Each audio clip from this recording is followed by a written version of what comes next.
दलजीत यादव।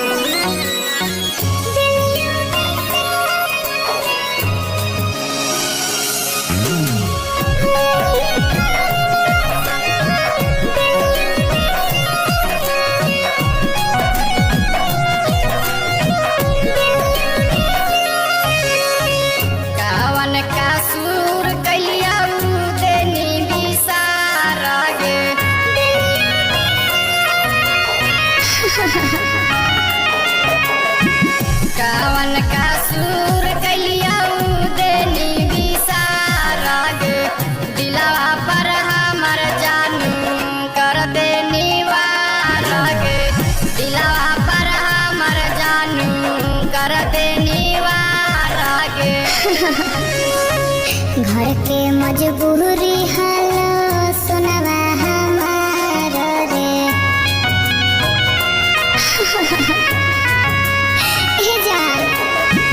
घर के मजबूरी हालो सुनवा हमार रे यही करनवा तोरा दिलियो बिसार रे यही करनवा सुनवा दिलियो बिसार रे।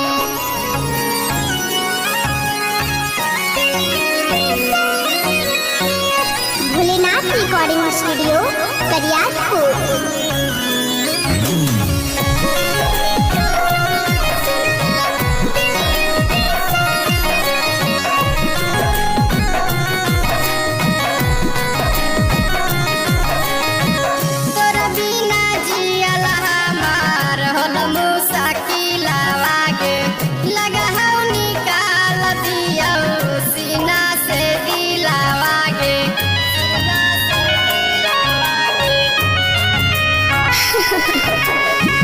अखिया से तोरा हम चले जाइबो दूरवा रे बनिहा धीरज दिल में खया नहीं सहारा रे तोरा बिना जिंदगी हमार हो तो बेकार गे यही कारण तोरा दिलियो बिसार रे यही कारण सनवा दिलियो बिसार रे।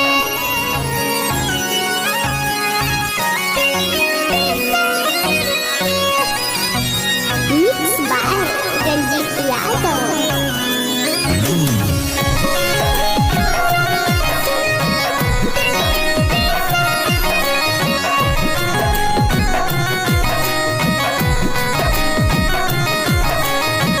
प्यार करे के जानू देनी ऐसन लागे दिलवा से हमर जानू कर देनी छा लागे